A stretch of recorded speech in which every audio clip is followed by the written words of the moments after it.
আসসালামু আলাইকুম। আশা করি ভাইয়াপুরা সবাই ভালো আছেন।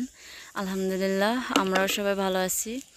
আজকে আমার বোনের শোকেসটা পরিষ্কার করার জন্য নিলাম। আমি আসছিলাম মাত্র একদিনের ছুটিতে। আমার বোন আসার পরে খুব আবদার করতেছে আমি যেন তার কাছে 2-3 দিন থাকি, কারণ একা একা থাকে তো একা একা সমস্ত কিছু করে। রাতুলে নাই বাড়িতে, রাতুলে আমার আব্বার বাড়িতে গেছে, মানে বাপের বাড়িতে গেছে, ওর নানা বাড়িতে গেছে রাতুল আসলে। হ্যাঁ, তো দেখা যায় আপা একলা একলা হয়ে যায়, সারাদিন মারুফরা বাসাতে থাকে না, মুন্নিরি নিয়ে সে একাই থাকে।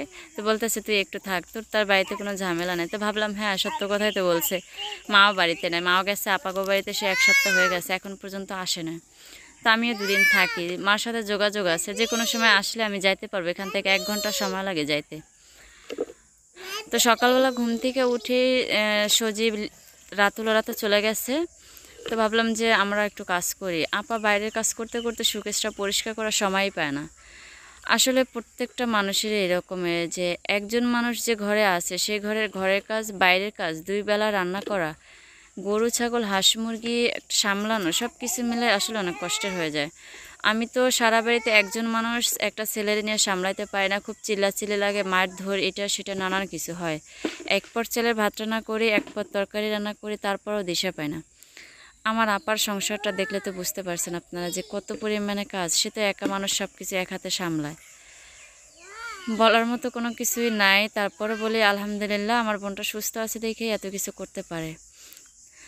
তো এখন শোকেসটা একটু পরিষ্কার করব। অনেকগুলো থালা বাসন বেরিয়েছিল, ওগুলো খালে একদম ভরা, খালে সুন্দরভাবে ভালো করে ধুইলাম। ধোয়ার পরে ঘরের ভিতরে এনে আবার ঝরা দিয়ে রাখছি। সাফওয়ানের কারণে ওটা সারাদিন যে রাখবো, পানিটা শুকাবে সেই সুযোগ হবে না। তার থেকে ভাবতেছি যে ওইভাবে করে শুকাক, আমি তখন শোকেসটা পরিষ্কার করি, শোকেজের ভিতরে যেগুলো ছিল ওগুলা তারপরে একসাথে রাইখা দিব আনে। তো আমি একটা মুরগি কিনা দিছিলাম মারুফের কাছে, এই যে সেই মুরগিটা ডিম পারছে, ডিম পারে এখন উমে বসে প্রায় 15 দিনের মতো হয়েছে। তো বাচ্চা দেওয়ার সময় হয়ে গেছে, বাচ্চা ফুটানোর সময় আর মাত্র মনে হয় যে 1 সপ্তাহ বাকি আছে। আর মুরগির বাচ্চা ফুটে 3 সপ্তাহে, তো 2 সপ্তাহ তো হয়ে গেছে। 1 সপ্তাহ পরে যদি মুরগির বাচ্চাগুলো ফুটে তাহলে তো আলহামদুলিল্লাহ 12টা ডিম নিয়ে উমে বসছে। তো 16টা ডিম পারছিল মুরগিটা, আলহামদুলিল্লাহ জাতের মুরগিটাই ছিল। হ্যাঁ আর কি। তো জোহরের নামাজ পড়লাম, জোহরের নামাজ পড়ে ভাবলাম একটু আপনাদের সাথে কিছু শেয়ার করি। মারুফে এখানে আমাকে সেই একটা গরু কিনে দিছিলাম মারুফের কাছে, আপনারা তো জানেন একটা গরু ছিল আমার। সেই গরুটা মারুফে নিয়ে আসছিল যাইয়া, আমার আব্বা দিয়ে গেছিলো অর্ধেক পথে, মারুফে যেয়ে নিয়ে আসছে অর্ধেক পথে থেকে। তো গেলবার একবার আসছিলাম, আসার পরে দেখি গরুটা না শুকাইয়া গেছিলো। এখন আবার দেখি যে না আলহামদুলিল্লাহ আগের মতোই হয়েছে। তো এক জায়গা থেকে অন্য জায়গায় আসছে, ঘর আলাদা, ওর মারে রেখে আসছে, তো সব কিছু মিলায় একটু অন্যরকমের তো হবেই। তো এখন আবার মাশাআল্লাহ ঠিক হয়ে গেছে। আমার বোন এদিকে এই যে 2 চুলার একটা চুলা বানায় রাখছে, যেটার আমরা দোপাহা চুলা বলি। বর্ষাকালে যদি চুলা ঘরের ভিতর পানি উঠে এই চুলা রান্না করা যায়। এখানে একটা আগলা চুলা বানাইছে, এটা এরকম একটা চুলা আমি বাড়িতে বানাই রেখে আসছি, আপনাদের সাথে শেয়ার করব।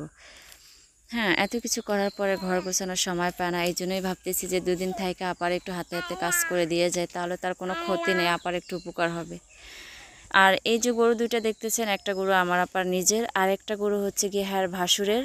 সে ওটার বর্গা পালতেছে, যেটার আমরা বলি আমাদের সেটার বর্গা বলে। আর ওইটা কি হয় যে ধরেন 50,000 টাকা দিয়ে একটা গরু কিনলে, সেই গরুটা আমি 1 বছর 6 মাস বা 2 বছর যেভাবেই পালার পরে ওইটা যদি আমি 60,000 টাকা বেচতে পারি, 50,000 টাকা বাদ দিয়ে যে 10,000 টাকা লাভ থাকবে, ওই লাভটার 2 ভাগ করতে হয়, ওইটার আমরা বলি বর্গা। তো ওই তার ভাসুরের একটা গরু পালতেছে, আর আপার একটা নিজের, আমার একটা, 3টা গরু পালতেছে, ছাগলও আছে আপার অনেকগুলো আলহামদুলিল্লাহ। তো এখানে আমার দুলাভাই বাজারে গেছিলো, আজকে সে কাজে যায় না, শরীরটা খুবই খারাপ ছিল। সকালবেলা ডাক্তার দেখাই আসছে, তখন যে মুরগি আনছে, মাছ আনছে, চিংড়ি মাছ আনলো, আর এই পাঙ্গাস মাছ আনছে, সে আরও অনেকগুলো বাজার আনছে। আমি তখন নামাজ পড়তেছিলাম, আসরের নামাজ। আসরের নামাজে কেবল দাঁড়াইছিলাম, এর ভিতরে দেখি আপা ভাইয়াও চলে আসছে। আসার পরে আপা সব কিছু গুছাইয়া ফেলাইছে। তো আপা চাইছিল যে এই মাছগুলো এভাবে করে রেখে দেবে, এখন আর কাটবে না। তো আমি কালকে এমন আছে সকালবেলা চলেও যেতে পারি, আপার তো কাটতে কষ্ট হবে, তো এই জন্য ভাবতেছি একটু কাইটে রেখা যায়। তো তারপর আমার দুলাভাই এসে রাগ করছে, আমরা রান্না করে ফেলাইছিলাম। আজকে কোনো মাছ আর গোশ কিছুই রান্না করব না, শুধু ডাল রান্না করব, একটু লাউ দিয়ে আর একটু লতি আনছিল আমার বোনের ছেলে টোকাইয়া, সেটার কাইটা নিয়েছিলাম, ওইটা ভাজি করব চিংড়ি মাছ দিয়ে, ব্যাস এটা দিয়ে হয়ে যাবে।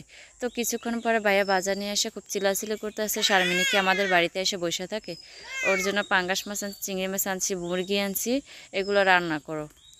দেখা যায় ওর তো বিশ্বাস নেই, সকালবেলা যদি বলে চলে যাবে তাহলে তো যাইতে পারে, ওর তার তুমি ধরে রাখতে পারবে না। এটা ভাইয়া বলতেছে, আবার এটা বলতেছে যে সাফওয়ান খুব কান্নাকাটি করে, ক্ষুধা লাগে, ওর পাঙ্গাস মাছে কাটা কম থাকে, মাছ ভাইজে দাও, ও বসে বসে খাক। হ্যাঁ আলহামদুলিল্লাহ। কিন্তু যাই হোক, আগে কাটি। আর আমাকে আপা এই যে আসলে নামাজ এখন পর্যন্ত পড়ার সময়ই পায় না, তো ভাবতেছি যে চিংড়ি মাছটা কাইটা তারপরে নামাজ পড়তে যাবে। আর মারুফে আসছিল, মারুফে এসে আমার সুন্দর করে অনেকগুলা বহি পাতা এনে দিছে, এটা দিয়ে সুন্দর করে যদি মাছটা ঘষা নেই, কাটাগুলা কাইটা, তাহলে দেখা যায় কি হবে না, দেখতে কালো বা ধোয়াতে অনেকটা সহজ হয়, ধোয়ার পরে দেখতে একদম সাদা দেখা যায়, চকচক করে ভালো লাগে কি। তো যাই হোক, বোনের বাড়িতে আসছি, 2 দিন হয়ে গেছে, আলহামদুলিল্লাহ সুন্দরটা অনেক সময়টা পার করলাম ভালোভাবে, সবার সাথে অনেকগুলো মানুষ, তারপরে সবার হাসি খুশি ডাকাডাকি বেশ ভালো লাগে।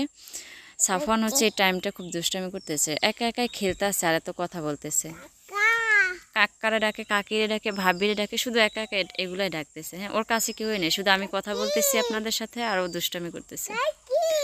যে কাকি, ভাবিরে ডাকো তো, ভাবি।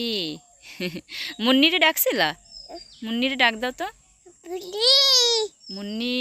রাতুলে ডাকো, রাতুল। খালা, খালু, খালু। মাশাল্লাহ মাশাল্লাহ, দেখছেন সব কথা শুনতে মানে শিখে গেছে সে। ওই বাড়িতে যাওয়ার পরে সবাই এইভাবে করে ডাকে।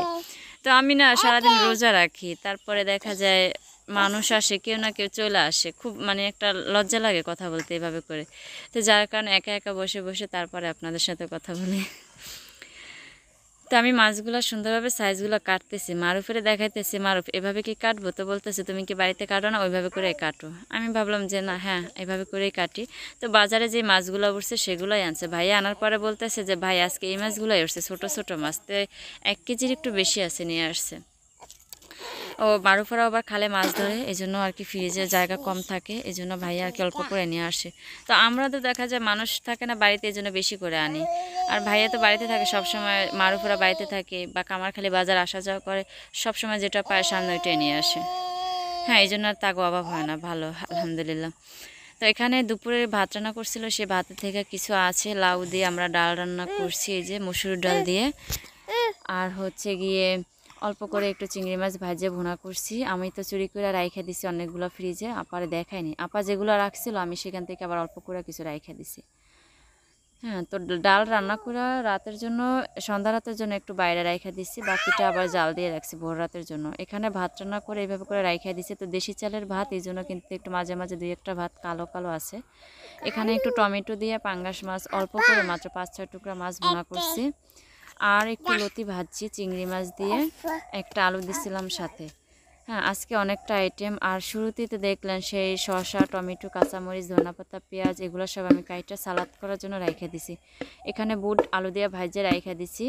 ভাইয়া আজকে বাজার থেকে অনেক ইফতারি নিয়ে আসছে, আর অল্প করে একটু পেঁয়াজ কি বলে চিরা আর মুড়ি ভিজায় রাখছি, যেটা আমরা 2 বোনেই খাবো সেই জন্য।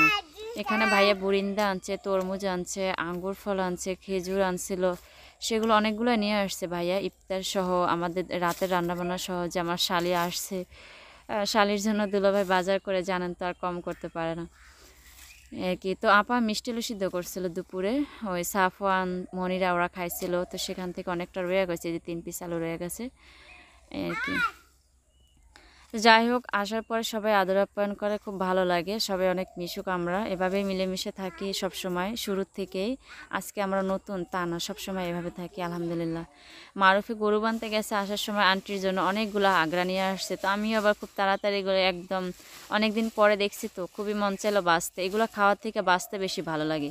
তো আমি খুব তাজা তাজা দেখে একদম নরম, তো বাইসা ফালাইলাম। আর হচ্ছে গিয়ে আসার সময় আবার ওদের ক্ষেতের থেকে ঢেঁড়স, বেগুন এগুলা নিয়ে আসছে অনেকগুলা। তো ওদের কোনো শাক সবজি মাছ কোনো কিছু কিনা খাইতে হয় না, ওরা কিছুদিন পরে পরে যখন খালে মাছ ধরে সেটা দিয়ে 1 সপ্তাহ খেতে পারে।